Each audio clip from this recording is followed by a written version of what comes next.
you look at, you know, the 4:45 at the moment, I'd be concerned that could come down a lot before we get into the very final. And if that is the case, well, then the man we're talking about, you know, Tadej Pogacar, the way he can go on a final climb, you know, he could take a lot of time. Yesterday we see it, and we see it on many times. So again, for the breakaway, they would like to pull another 3-4 minutes out of an advantage on the main peloton. For all of you sitting there thinking, my, that was a quick lunch. We figured that Robin McKeown wasn't actually having a siesta. He was working hard, recording a few delights for you to watch on the breakaway later on.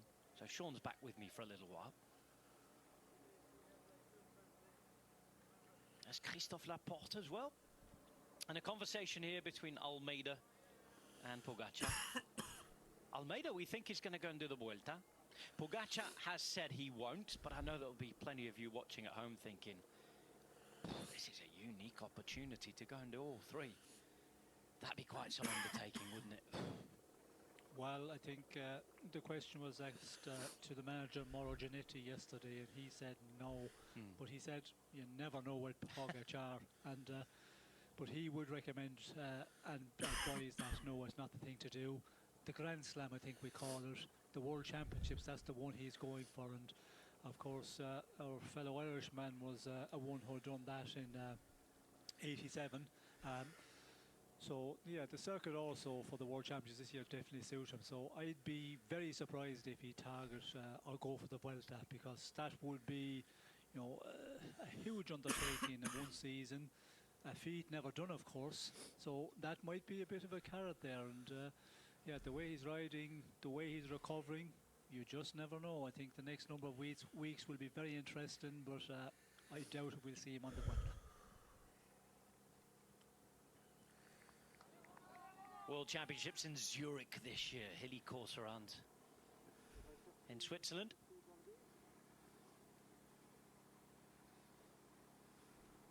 Balde and company at the front here. Their gap is reducing to those chasing. They're doing a really good job, Sturven and company.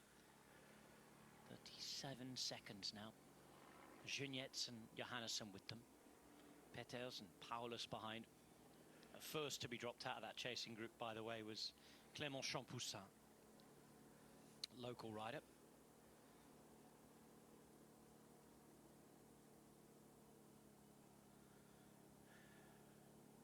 At the front, if you're just tuning in on this final road stage of the Tour, penultimate stage with tomorrow's times trial, these are the riders at the front. 7 of them: Kelderman, Tratnik, Soler, Almirai, Carapaz, Mas and Balde. And we've got Blythe on the bike. So I'm just behind the classics man, the winner of Milan San Remo, Jasper Stuyven. He lives down in Monaco. These are his training roads. He knows them off the back of his hand. I'm sure he's come and had a look at them before this Tour de France started, and he is climbing like a beast at the moment. We've got around about 10 more minutes, 9 more minutes of climbing before we reach the top, and then we've got the descent of Col de Torini. I did this on the motorbike in 2020, and it is by far the scariest descent in this Tour de France so far. For me, on the back of the motorbike, it's horrible. So I will report back then, but for the bike riders, for Stuyven especially, he should be able to make this time up. He should be able to bridge across to that front group with the knowledge of home roads. Back to you, commentators. Thanks, Adam. Adam knows these roads as well. Used to live down there for a little while.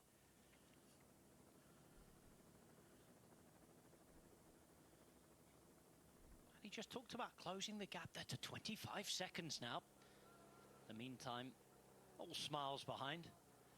And here's the new Mountain Domestique sitting second wheel, Niels Paulit. What a job he's done. One of the MVPs of the whole Tour de France.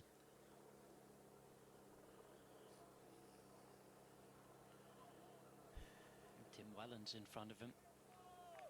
These two on paper were supposed to be the two guys for the flat. We know that they can both ride very well in the hills, and Paulit's case has shown his best ever climbing form. Soler, their teammates, just on that group there, and we should be able to see the next group. Just under 2Ks to the top. Be interesting this, because if these guys were to get on before that King of the Mountains point at the top, you just wonder to what extent it would complicate it. Again, I think most people are probably realistic towards the top, Sean, that Carapaz stands to win that. But we did see on the last climb that Jorgensen went for the points ahead of him. You just wonder if anybody else would want to contest it up here. There's nothing that jumps out to me. No, I don't think there will anybody contest it here. And it looks like up front, they're not really pushing on the last number of kilometers. You can see the way the leaders, the group just out in front of this one here, you know, they're just looking around, doing a little bit on the front, and then another rider comes and takes his turn on the front, but you know, they're not really pushing on big time at all, and that's the reason this gap is closed down, and the group of Stuyven there are about to make it as we get to the top of Col de Torini, and I think they'll be all happy that they're here, get onto the descent, and go to the next climb and see what the advantage will be back to the main peloton. That's what they're all thinking about now. Is this the one that will be allowed enough of an advantage to go and try and go for a stage win? The next 15-20 kilometers will start telling us that. You tell Adam's listening to us, mention that he used to live down here. My phone just buzzed. He says, did I heck as ride it up there? He said, I did this climb once with Froome and Richie Porte, but it was the end of my career. He'll be happy to do it on the motorbike now. There's contact here, just over a kilometre before the top of the Col de Torini, and what a ride, in particular from Jasper Stuyven. He's a machine at this tour. 7 now becomes 10 at the front of the tour. 2 riders still chasing. Get the feeling they're a little too far back at the minute. Champoussin, and at the front wearing 57 there is Peters. Champoussin, the man who's closest to home, at Peters from the Alps.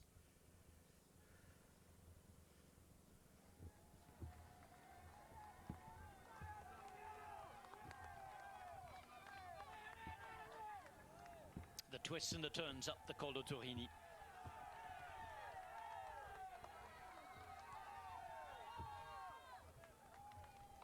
And the fervour on its slopes.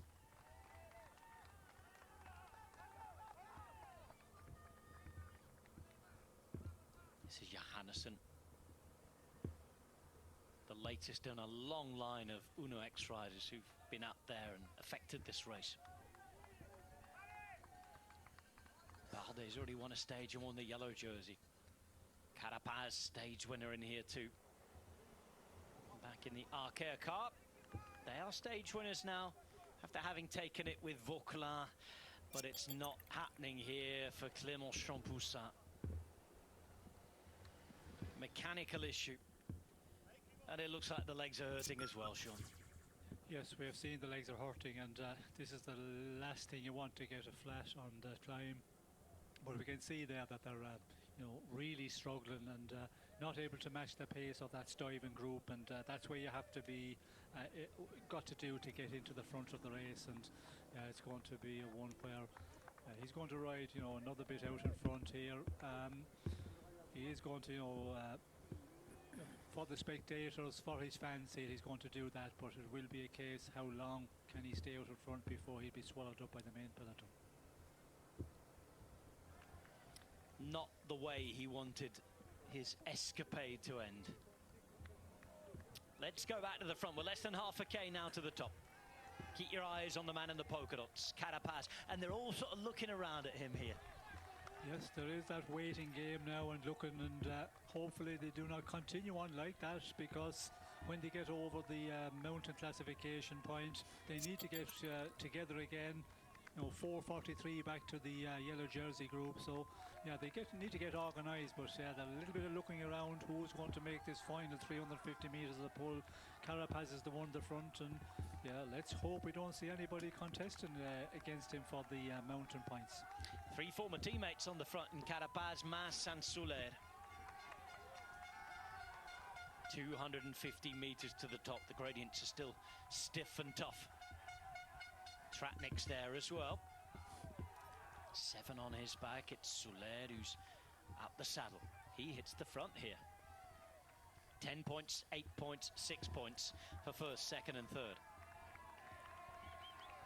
Mas follows on in fourth. And we know that the man who stands to gain the most sits in second wheel. He's trying to secure the polka dot jersey for Ecuador. And here he goes. Richard Carapaz looks around, realizes for now that nobody will contest. But Soler is there. Should be 10 points this for Carapaz. Realizes he has to make one more little acceleration, and that's it. A big moment in this race because Richard Carapaz has put more daylight between himself and Tadej Pogačar.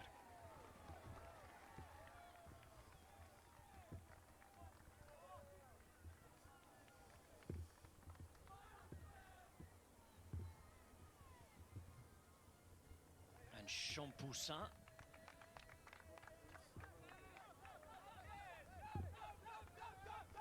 New wheel, fortunately not new legs.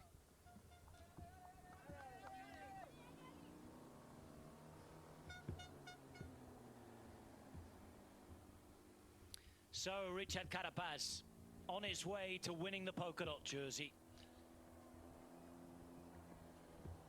The way he's attacked this final week has been a real joy to behold, hasn't it?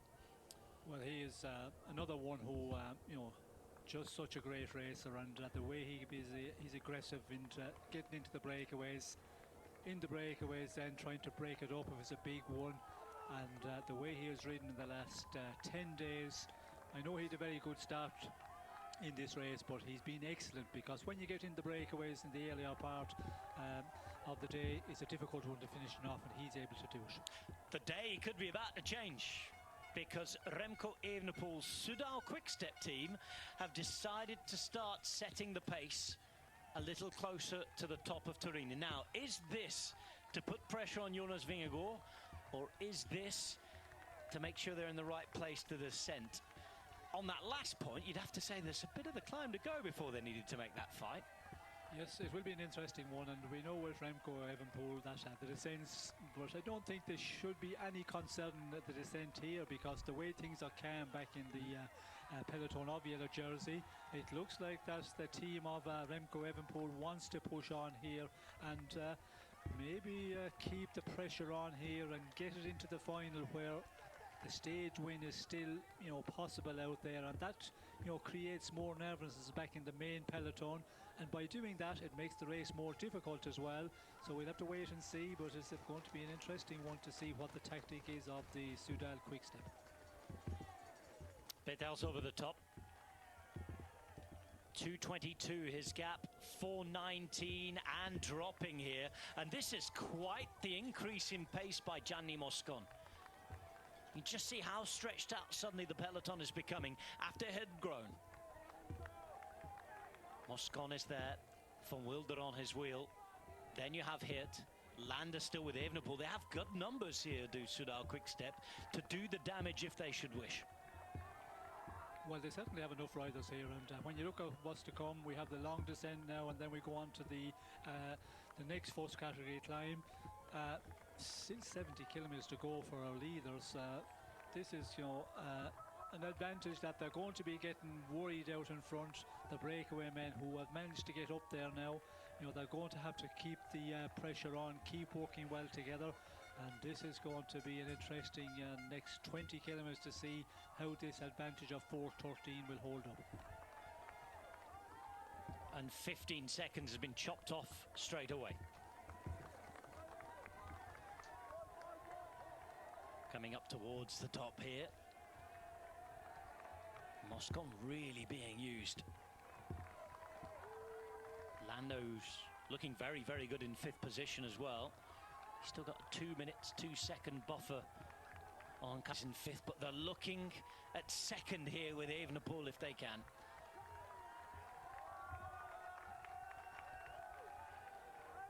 It's 1:58, the difference between Vingegaard, who yesterday admitted in the interviews that he's not feeling as good at the minute. Still a big enough group back here. 4:12 is the gap.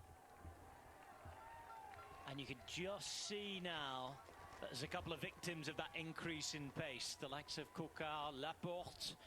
1:44 going backwards is Simon Guesque, also riding his final road stage as a Tour de France rider. We're going to go to Adam Blythe in a moment on the motorbike.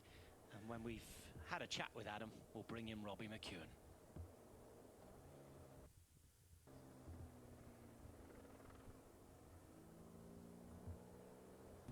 So, we are just on the descent now of the Col de Torini. We are behind the breakaway. As I said before, this is a very fast and technical descent. The corners, they carry on round for a long time, as you can see. Current speed we're doing coming into... Oh, yeah, flipping heck. 50k an hour so far, but as you can see, hard on the brakes into another corner. And you can see behind me, the motorbike's a car. Normally we have to stay on the left-hand side of the road to give room for the cars. We will do that if we need to, but the road is so narrow, we need to use all of it. Another corner, back into another corner. It is super technical. There's little parts in the road, little potholes, into another corner. As I said, this is a frightening descent, not just for the motorbike, but for the riders. If you know this descent, you can save an incredible amount of energy if you can take speed through these corners, if you're a confident descender. Anyway, I'm going to go and concentrate and hold on tight. Back to you, commentators. Ciao. Thank you very much, Adam. And we're back at the front of the race with Marc Soler, Carapaz. The king of the mountains at this Tour de France, mathematically confirmed as long as he stays on his bike in second wheel. 49 seconds to Paulus, 2:24 to Peters, and just over now 4 minutes to a yellow jersey group that, since about 3 or 4 minutes ago, is led by Gianni Moscon and Soudal Quickstep. Robbie McEwen joins me, Rob Hatch, in the commentary box. And Robbie, I think we thought that in the last couple of days, Soudal Quickstep were growing in confidence. They'd seen a bit of a weakness in Vingegaard, who very humbly, I thought maturely came out yesterday, just admitted it, said, look, I'm not as good this week. It's obvious, isn't it? Evenepoel's seen that, and he's doing his best here to try and put a bit of pressure on. It's something that we've seen sort of starting to become a bit more obvious since Plateau de Bay. The day that he really tried everything he could, and then Tadej Pogacar said, okay, if that's it, I'm off now, put minutes into him. So from that point on, it looks like the trajectory of Jonas Vingegaard has been downwards. And for a lot of people, I don't know if they're trying to talk the Tour up a bit more. I mean, we did at some stage that it's possible that Jonas Vingegaard might get a bit better, but I always question not having the absolute foundation to build upon to then reach his very best form, and then, even if it's just shy of that, to maintain that level. And that's sort of how it's turned out. It was a huge ask, but now that we've seen the evidence of Vingegaard starting to suffer and really fatigue is becoming a factor in his race, the fact that he's now said it out loud, told the world, it confirms it to all of us, but it even confirms it more in his own head. And I think it even gets harder again to perform when you've admitted it. And I think that's the sort of psychological crack that Soudal Quickstep and Remco Evenepoel have been looking for. And why not today see if they can keep the pressure on, put a few seconds into him and get him within range, that if he's still suffering like that, can't perform at his very best in the time trial, Remco is an incredibly good chance of taking enough time if he can go back-to-back days of attacking Jonas Vingegaard and try to take that second place. It becomes interesting suddenly for the stage as well, doesn't it? Because if they start to ride behind, just again on one of those days where we thought, well, it could be, as forecasted by the great leader last evening, that it could be for the breakaway. It might not be, because if they start riding, it gets closer, it suddenly brings everybody back into play again. It does. And, when Tadej Pogacar said yesterday, and let the brake go up the road, I mean, they got Marc Soler in it, so they got all the incentive to let it go up the road, and that the gap was growing to confirm that. But now that Soudal Quickstep have come to the front, puts that little bit of pressure back on the race. Not sure they've got the absolute firepower within Soudal Quickstep to bring back a break like this, but should they make an impression on this group and start to bring the time back and things get aggressive behind, we could be looking at another Tadej Pogačar demonstration and a fifth stage win in this race. Hanging in the balance. 4:09 is a good gap, but there's still so much climbing to come. Just under 65 k's to go, descending right now down the famous Col du Turini and all of its twists and turns. This place is a photographer's dream, isn't it, on all of those hairpins? You've got the action shots, the riders leaning in, bikes to one side, almost MotoGP style, and the scenery in the background as well. You'd have a lot of amateur riders who know these roads be watching this and thinking, I wish I got to ride this descent on closed roads conditions. Oh, I should look at it from up here as well. Well, you see how narrow and winding it is. I mean, you really would have had to have your wits about you when you're descending this under normal conditions, open road, traffic coming the other way. So you'd have to go so much slower than the races are descending in this, and it changes the descent completely. You could train on this and know it, but even for guys who live in this region and ride it a lot, you don't have many opportunities, or if any opportunities, to ride it anywhere near like this. So even the ones who know it well, I think they'll be building in quite a margin of safety for the descent. 3,400 kilometres ridden. We are now less than 100 kilometres from the end of this Tour de France, the 111th edition, that barring incident or accident should be won tomorrow by Tadej Pogačar. And it's tough, and you see how much is still to come in this Tour de France, and the sort of the cliche that always goes around the Tour de France used to be, just got to make it to Paris. This year, of course, just got to make it to Nice. They made it to Nice. They arrived there last night. Now you got to leave Nice this morning, flog yourself through the hills.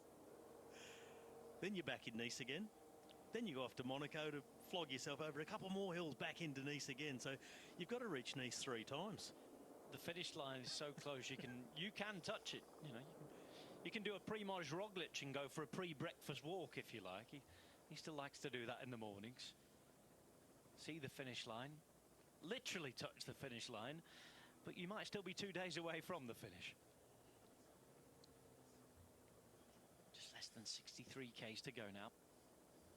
And you could just see that Evenepoel's Soudal Quickstep were out the front.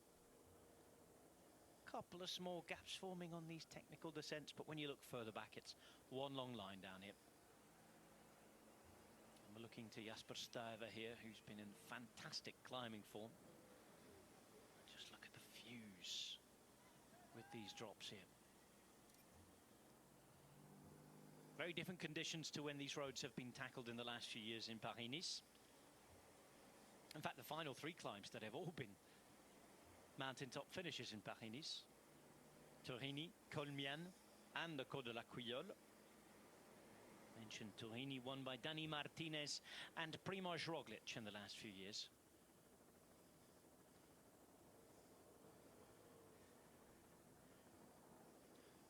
One of summer's enduring images, no matter what the year. Hairpin bends, sun shining mountains, and the peloton snaking up and down them. Stage 20 of this year's tour. 133 kilometers today, packed full of climbing. More climbing meters for tired legs and weary heads. It's the last road stage, the last day before the final time trial. An atypical ending to a quite unique tour. Where in Nice, this is the Col de Turini in the back country, heading towards Colmiane and Couillole next. 61 kilometers remain. Race situation is as follows. I know plenty of you have been busy doing other things on a Saturday, might be coming in, tuning in for what you might expect, and we hope will be another blockbuster finish. 10 riders are up the road today. They are Wilco Kelderman and Jan Tratnik from Visma Lease Bike, both teammates. Marc Soler from the race leaders team is there as well. Jasper Stuyven, Bruno Mirai, Kevin Genietz. The king of the mountains, waiting to be crowned.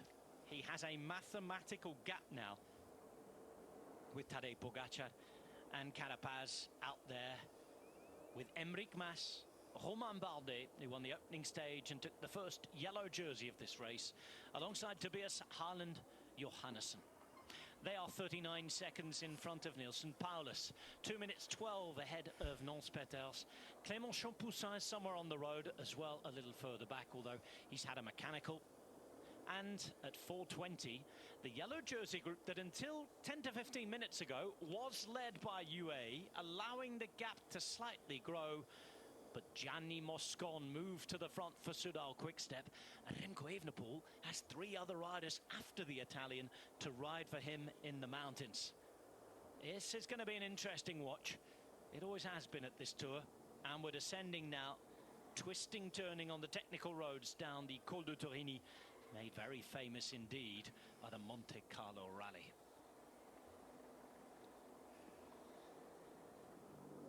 $4,800 meters to climb almost today, Robbie. You've done half of them. Yeah, I was just going to say, the thing about this stage is with 60 kilometres still to go, there's 2,070 elevation metres left to go over these last 2 climbs, and we'll really have a good indication of the real intent of Soudal Quickstep once we get on to the next climb. Because you could look at this and think, okay, looked initially like a tempo setting, a bit of a chase, but is it just to keep Remco Evenepoel safe, guide him down this descent? We've seen on some of the technical descents he's had a little bit of trouble following the best. The best way to avoid any trouble, ride your own tempo, is be the one setting the tempo at the front. So send the teammates there all in a line and, you know, telling them, let's just cruise. Because even when you just cruise safely at the front, it still puts pressure on at the back. Riders just have to do that little bit more because they're just longer under brakes coming into a corner. Then they need to accelerate going out. You can just see little gaps open up, and you'll see riders further back in the line having to pedal a lot more. We're at the front, they're just freewheeling pretty much the entire way. So a good place to control the pace of the race and have your own destiny somewhat in your own hands. Leaders of this race are just a couple of kilometres away from ending the descent now. They really start climbing after that. You'll notice that we'll have the usual thing of the classified part of the climb not beginning for a little while. We've got an intermediate sprint before we get to that up at Saint-Martin-Vesubie. But we are climbing very, very soon. Yellow jersey group a good 4.5 minutes behind on their descent. You're looking at them on the screen now.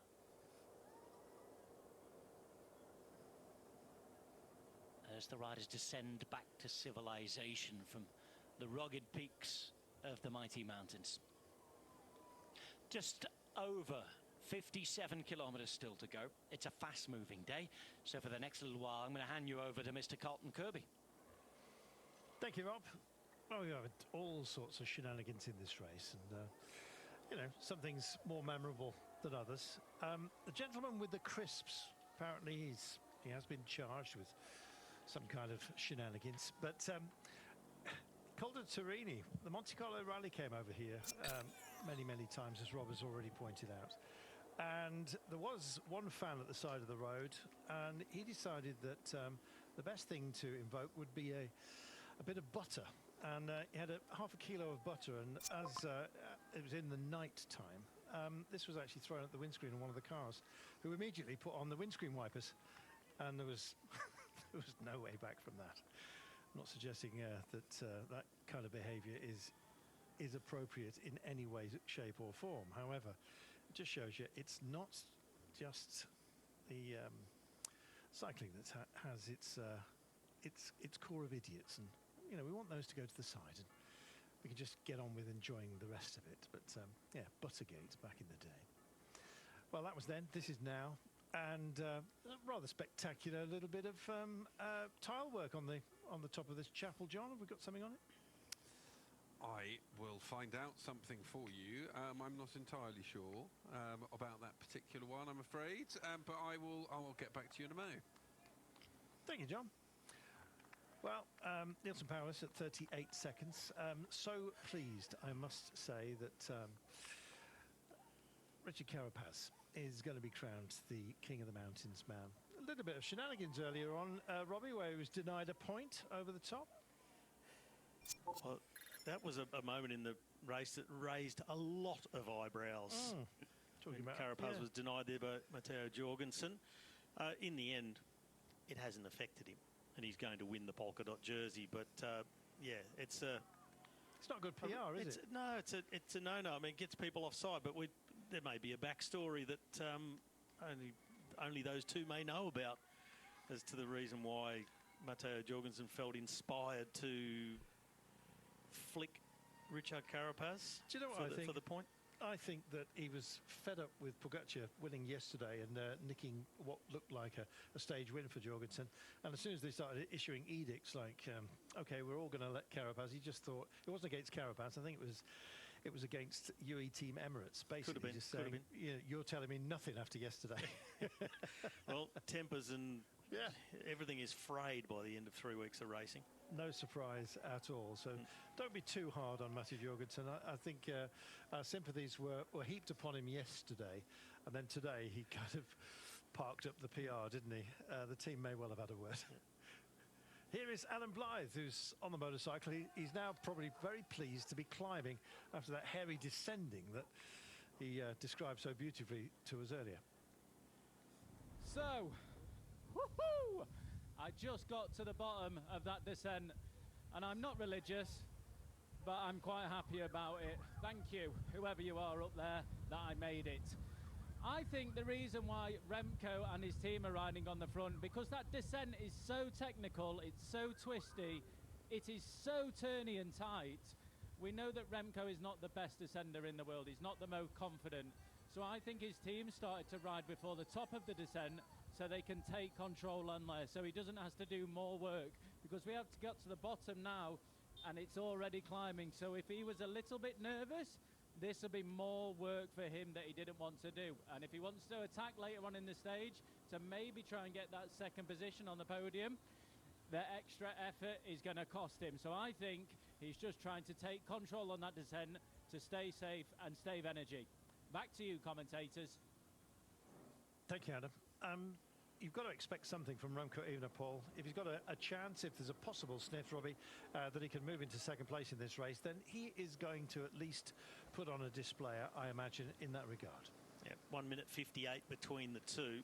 So to bridge that sort of gap, Remco Evenepoel would have to take some time out of Vingegaard today as Nielsen Paulus kisses goodbye to his chances of being in this break.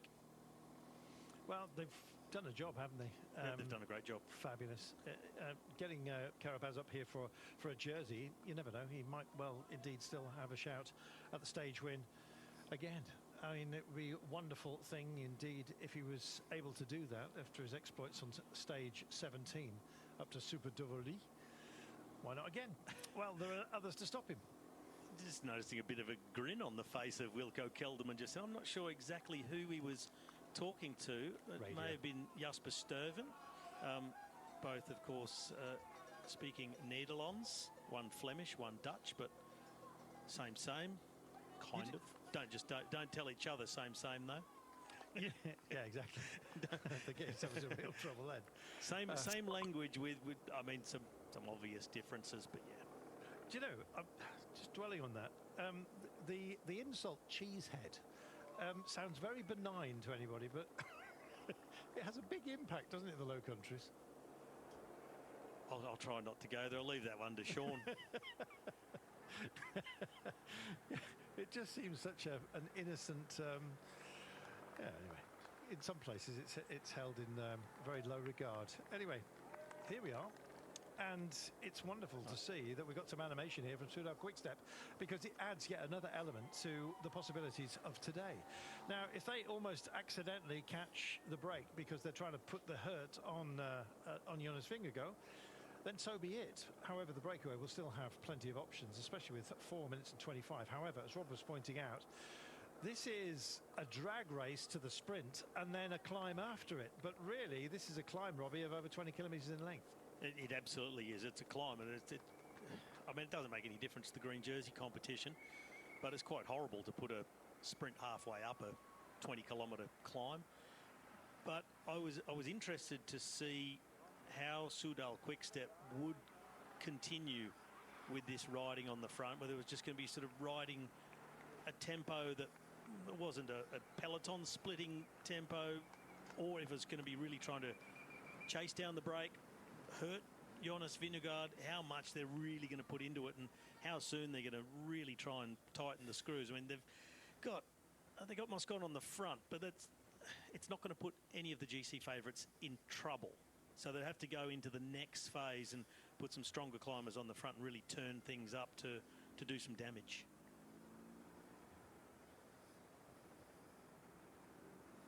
I had a lot of hopes for Gianni Moscon, and you know, he's had his cloudy days.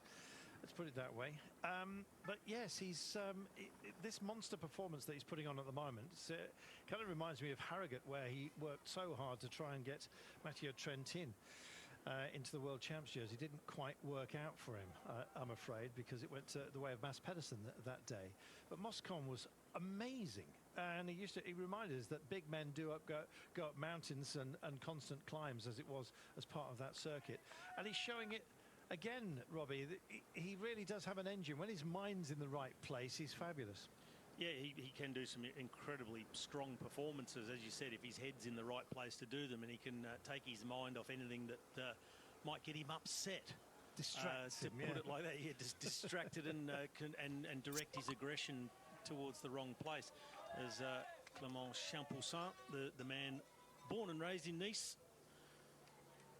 he's not far away from being swallowed up by that peloton. He's started the day 4 hours 14 down on GC. So although you're a local rider, you know the road's probably better than anybody else. If you've come to this point in the tour and you're over 4 hours down, it would suggest that you probably don't have the legs to carry off a major coup on a stage with a parcours like this one.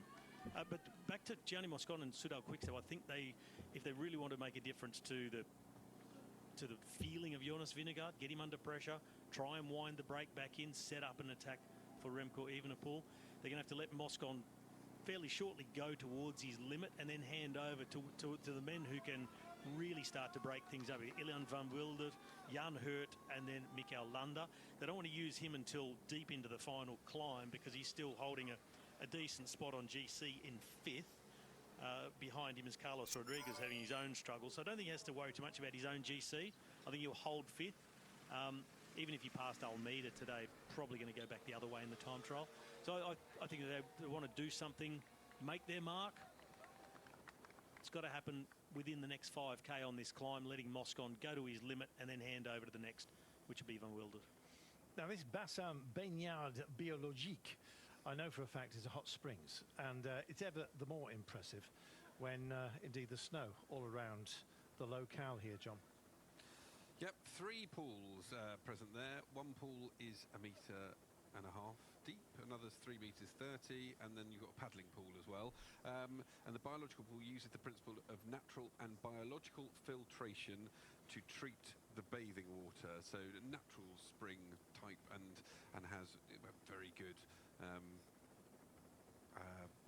effects on I'm struggling for the words. Medicinal, perhaps? Medicinal yeah, effects on people who bathe in them, yes. Well, it's good to hear they've got one for Carlton anyway. What a big one. No, a shallow one, Carlton, a shallow thanks, one. mate. You Yes. could leave your water wings at home. Thanks, mate. Varying temperatures, all 3, by the way. Welcome back. Well, we've had a little bit of cloud, but the sun is just peeping through, and the bright light is shining up, for the time being at least, on Soudal Quickstep, who are doing a fantastic job. Gianni Moscon has been turning himself inside out. We've just been speculating as to when it will be that he cedes his effort on the front. And I've got a feeling that it may well be all the way to the intermediate sprint, which is still in about 10 kilometres time, thereabouts. Time for us to welcome back Danny Rowe into the commentary box. Danny, this drama is far from told. Little chapters seem to be getting added to the tale. Yeah, they are, of course, because for Remco Evenepoel, he has got an opportunity to move into 2nd place. It is 1 minute and 58 back to Jonas Vingegaard. However, we know his strengths as a time trial rider. So I think if he could take 30, 40 seconds today on Jonas, and he's got a good chance of moving into second on that podium. So you can see that is what they're going in for today. The team riding incredibly strongly on the front. Wout van Aert just going back for a little bottle here. Yeah, and you just read that message that he's written onto his race number. Happy birthday, Jérôme, his young son. Remember, Walter left the Tour last year. Yes, he did. To be there. At the birth. First birthday. Happy birthday. How sweet is that? You know the UCI are going to fine him for that, for misrepresenting his numbers. I think he'll take it, Carlton. Worth every cent.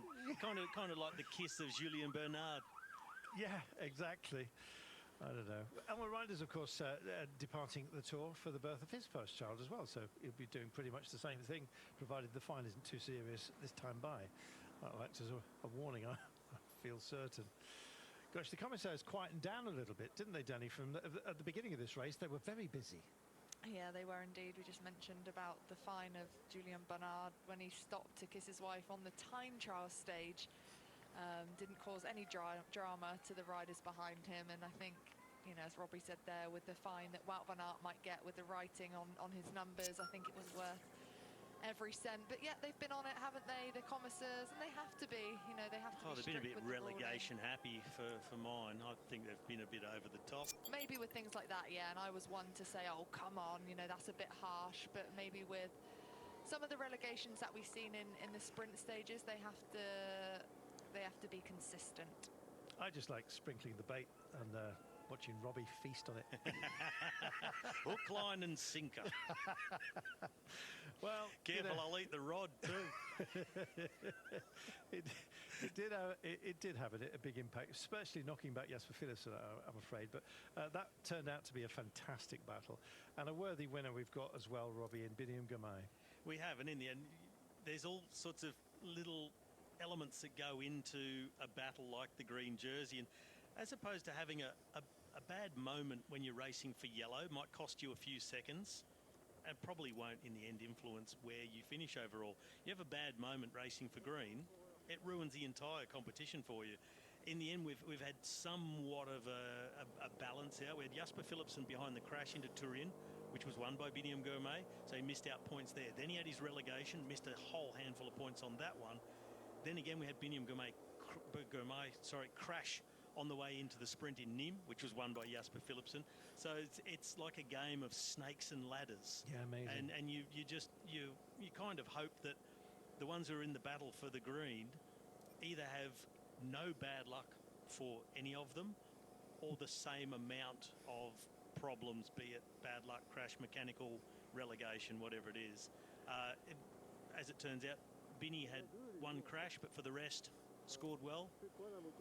Philipsen had 2 incidents, relegation and caught in a crash.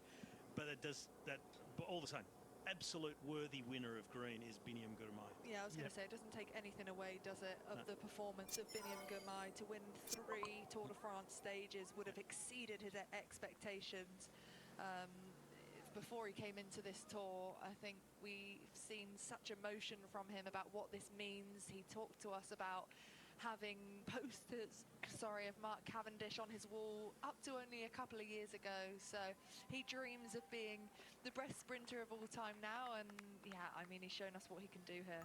It's amazing, isn't it? Even his own team hadn't fully planned for Binny. They expected some of the sort of lumpier sprints to go his way, but really they were going to back up Gerben Tyson. As it stood, Girmay, on the day he was given an entire free ticket while they were looking after guiding in Gerben Tyson on stage 3, Binny comes through and wins, and then backs it up, and then backs it up again. So yeah, fabulous winner of the green jersey competition in Biniam Girmay. Just has to manage to get himself home, of course.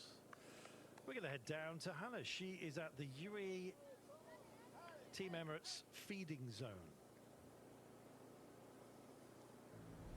On such a hot day like today, on the Col de la Colmiane, I've been seeing so many of the teams getting themselves prepared for when the peloton arrives. So I've come to see what's in the lunchbox in the feed zone of UAE Team Emirates today. And I open up this chest and it's full of bottles, ice, 15 kilos of ice in here to make sure that the bottles remain as cold as possible.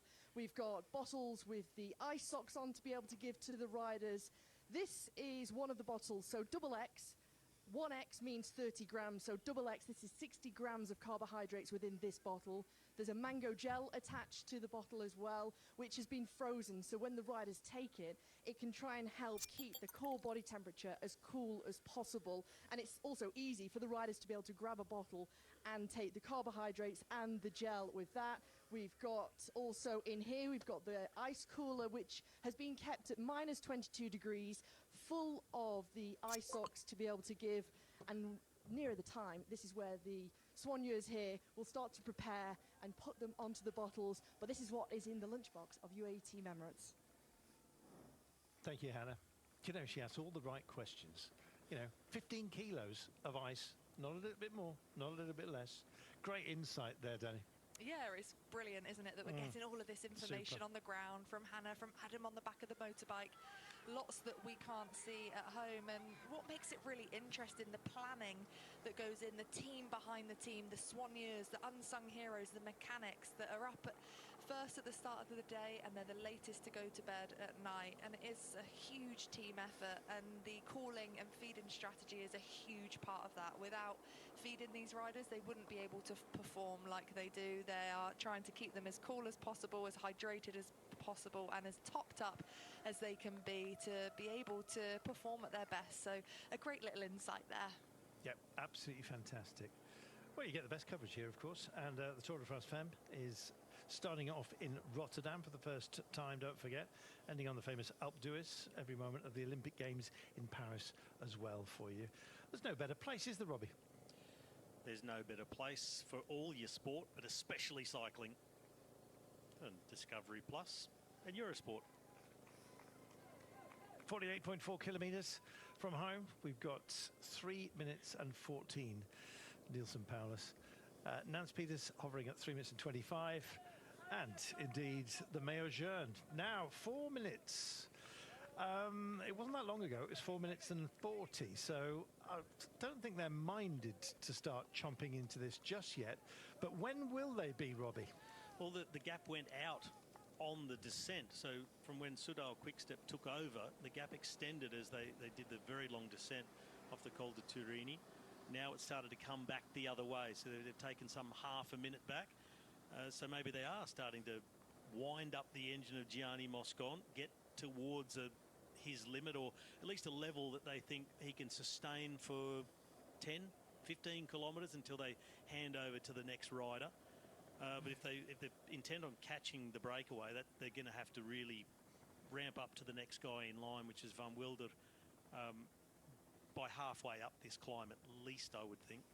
Goodness me, that looks like some tremendous mountain runoff defined where the houses could and couldn't be built. It looks dramatic, John. Yeah, this really is quite Saint-Martin-Vésubie. Yeah, Saint-Martin-Vésubie, which is the gateway into the Mercantour National Park. And yeah, absolutely stunning houses there, just built on the precipice, and all defined by geography, with how that particular part of the world was sculpted out by the Vésubie River. Seasonal by the look of it. Meanwhile, a man for all seasons, I think you might say, Romain Bardet. And if he is in the autumn of his career, then he's showing how sprightly and indeed extended your career can be. Taking the opening stage, is he going to bookend it today, Robbie? He's got a chance. No, I won't say he can't, because if he's in the autumn, then he's defying the seasons, because his leaves are well and truly still intact. Very much so. Pretty good autumn with, I mean, that opening stage win. Amazing. Along with his teammate Frank van den Broek was quite incredible. He's up against it in this group, of course, in really strong rise back into the Tour. But Romain Bardet, he's been on the Tour, at the podium of the Tour de France. So why not be able to win a stage like this from that group? Be wonderful if he does. We've nudged under 4 minutes here, Danny. It feels like there's some cards to be played by the GC men, doesn't it? It does indeed. You know, for Remco, he's looking to move up in that general classification, and he's clearly feeling good. He's got his team on the front, trying to do what they can to keep this as hard as possible. I'm sure they are just going to be going for, you know, that time over Jonas Vingegaard, whether it's trying to catch a break at the same time, possibly or possibly not, but that is going to be their biggest goal of today, and they are going to look at vulnerabilities of Jonas. Yesterday we saw a huge amount of emotion pour out of him, didn't we, after the stage, where he kind of said that he didn't have time to process what had happened to him in this the crash in the Basque Country. It was straight into rehab and focus for the Tour de France. So, yeah, I mean, for Remco, he's ridden with such maturity, strength, and he's going to go for it today. We spoke about this earlier. Do you think with Jonas Vingegaard, and I'm not saying it's unacceptable and he shouldn't have done it, it just things happen when they happen, but to sort of give what he did yesterday post-race to say that he's more or less cracked. This is it, done my best, and to sort of be in that frame of mind before the tour is even over, how that then spreads to your muscles. Yeah, like, I don't think you can call it unacceptable. I don't think he was in control of his emotions yesterday. I think it just all poured out after the stage, and yes, it did show some vulnerability. However, I just think he was so fatigued, and it was kind of all of that emotion that was just on top of him when he crossed that line yesterday and realised that he wasn't going to be in the fight for the yellow jersey. So is there the flow-on effect from that physically makes you even worse? Yeah, I think it could do. I definitely think it could do. I've been in that position before where you're, you know, devastated and super emotional after a race, and of course that will have a physiological effect on the next day, because it's not just that physical energy, but it's that psychological energy that you're also burning. The will to suffer, the ability to push yourself to the point that's necessary in the Tour de France on a mountaintop finish like today. It may or may not eventuate, but it's certainly a question that I think is worth the discussion. Yeah, I mean, he knows how to push himself. He's got the experience of turning himself inside out, but we know how important those top 2 inches are, and that could definitely play a factor into today's stage.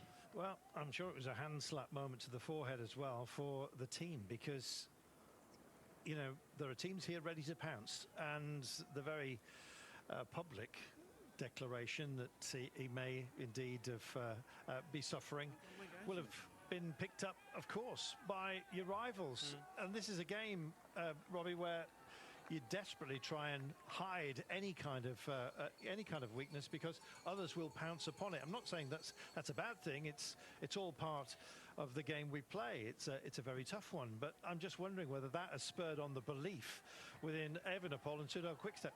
Most certainly. I mean, you see any sign of weakness in your opponent, you try to exploit that. And Visma Lease Bike are a team that traditionally play their cards very, very close to their chest, to the point where they've refused to allow radio communications from their team out in the wild.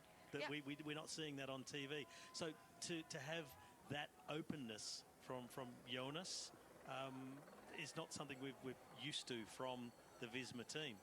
No, and it's clear for the team and Remco that they are wanting more now than just 3rd place by the way that they're riding. They came in, and he's said time and time again through the 1st and 2nd week specifically that he was here to gain a podium spot, and now looking at the way they're riding, he wants to move up. Intermediate sprint time in Saint Martin or Vesubie, a beautiful part of the world, and the man that comes across, Jesper Stuyven, will pick up the prize money. It's there on the table, pick it up. And we heard some radio traffic earlier in this race saying, come on, do it for your teammates. And it round the Swannies. Tobias Johannesson, just one of those carrying some physical marks from this year's race. To be fair, I don't think the attrition rate has been particularly bad this year. But nonetheless, there's quite a few teams who are extraordinarily short-handed, I have to tell you. Very few who are at absolute full strength, and Johannesson's team, Uno-X Mobility, are indeed one of those. And he'll be hoping to use his opportunity today to bring them a stage win that surely they would have hoped for since the beginning of this race. All the fours remaining, 44.4, a little less than that now.